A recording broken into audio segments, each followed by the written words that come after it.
Welcome back to the channel. Today's we will continue the second and last part of the story that a woman who had a crazy sister-in-law that tried to poison the writer after she announced she was pregnant. In case you missed part 1 of the story, you should check it out. But here's a short summary of it. The writer, a 32-year-old woman happily married to her husband, Daniel, for 7 years, has endured constant turmoil caused by his sister, Rachel. While their relationship started off amicably, it deteriorated as Rachel's manipulative and toxic behavior became evident. Rachel often meddled in their lives, criticized the writer, and created disruptions, including wearing a black dress to their wedding to symbolize mourning Daniel's marriage. Despite efforts to distance themselves, the couple allowed Rachel back into their lives after she faced personal hardships, including a miscarriage and marital issues. However, Rachel's behavior escalated dangerously. At Daniel's birthday party, Rachel, pretending to reconcile, handed the writer a plate of food containing shrimp, fully aware of her severe allergy. Suspicious, the writer passed the plate to Rachel's husband, Alex, who collapsed after eating it. It was later discovered that Alex had been poisoned, leaving the writer horrified and convinced that the plate was intended for her. As Alex recovers, the incident has left her family shaken, deeply concerned for their safety and fearful of Rachel's next move. Let us get into the story. I felt an overwhelming sense of guilt about Alex's situation, wishing I had thrown the plate away instead of letting him take it. The image of him collapsing haunted me, and I couldn't shake the feeling that I had somehow contributed to his suffering. Daniel sensed that something was wrong, but he didn't know the full story about Rachel and the extent of her actions. I knew I had to talk to everyone about what had happened. I planned to review the security footage from my in-laws' cameras to confirm Rachel's action and gather the evidence I needed to confront the situation head-on. When I finally sat down with my in-laws and Daniel to discuss the events of the birthday party, my heart raced. I took a deep breath, trying to steady my nerves as I explained how Rachel had served me the shrimp plate, which Alex had eaten, leading to his poisoning. As I recounted the details, I could see the shock on their faces, mirroring my own feelings of disbelief and fear. My mother-in-law exchanged worried glances with my father-in-law, and I could feel the tension in the room thickening. Daniel's expression shifted from confusion to anger as I laid everything bare, and I could sense his frustration growing with each revelation. I expressed my concerns about Rachel's motives and her previous attempts to undermine me. I hesitated to share this information, fearing the potential consequences for myself and our unborn child. What if Rachel retaliated? What if she tried to hurt me again? The thought made my stomach churn, but I knew I had to be honest. My mother-in-law, being the pragmatic woman she is, immediately suggested we check the security camera footage. My father-in-law nodded in agreement, recognizing the seriousness of the situation.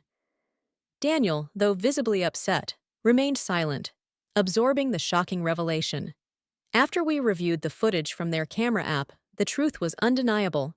The video clearly showed Rachel offering me the poison plate and the subsequent events leading to Alex's distress. I felt a wave of nausea wash over me as I watched the evidence unfold. The weight of the truth settled heavily on my shoulders, leaving no room for doubt. Emotions ran high as the realization set in. Daniel, now fully aware of his sister's malicious intent, struggled to contain his anger. I could see the fury building in him, and I felt a mix of relief and fear. My in-laws were appalled by Rachel's actions, shocked at the lengths she had gone to create chaos in our lives.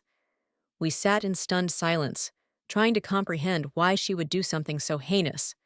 In the aftermath of this revelation, my in-laws decided to report the evidence to the police, understanding that this was a very serious matter. They planned to meet with Alex once he recovered, as he needed to press charges against Rachel. I felt a mix of guilt and anxiety, worrying about how Alex would react and how I had allowed him to take my plate.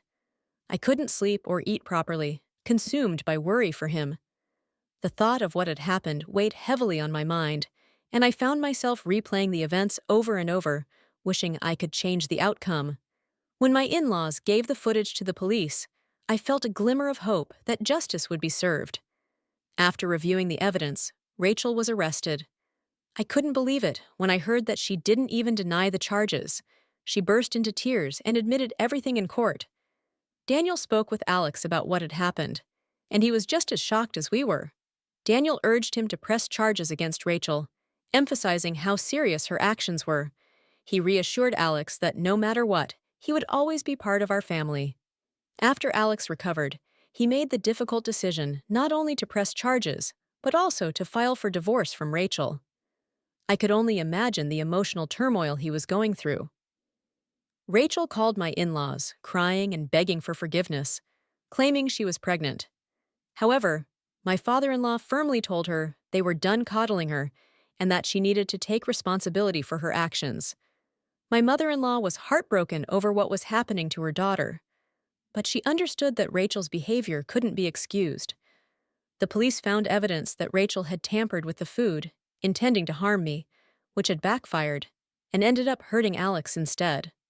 She was charged with multiple offenses related to food tampering, endangering life, and causing harm. I felt a mix of anger and relief as I learned about the charges. Rachel begged Alex not to charge her, saying it was all my fault, but thankfully, he didn't care.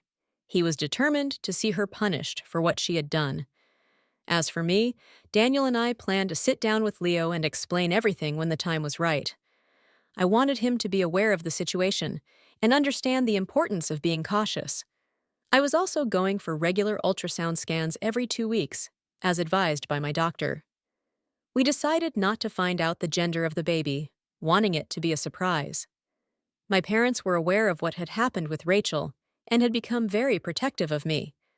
They were concerned about how this might affect my mental well-being during the pregnancy, so they encouraged me to seek therapy. I agreed, as I had developed a deep-rooted fear after Rachel's actions, and I was afraid of eating anything that I hadn't prepared myself. 8 months later, I learned that Rachel was sentenced to prison for her crimes. I didn't attend her court proceedings, but my in-laws did, and they told me how Rachel admitted in court that she had been jealous of me for years. She never wanted an outsider to marry her brother, and had always dreamed of one of her best friends marrying him. When Daniel started dating me, she tried to bully me. When we announced our pregnancy at Daniel's birthday party, she was filled with jealousy because she was about to announce her own pregnancy. She wanted to share her good news, but felt we had stolen her moment. According to her, her pregnancy hormones drove her to mix a small amount of rat poison into my food. She claimed she only wanted me to end up in the hospital and never intended to harm me or the baby. She insisted she never expected me to give my plate to Alex, which is why she felt she deserved a lighter sentence. The judge didn't take her plea lightly, and she received a significant sentence. Alex successfully divorced her, and he was finally free. Over the months, we've included him in our family activities whenever we can.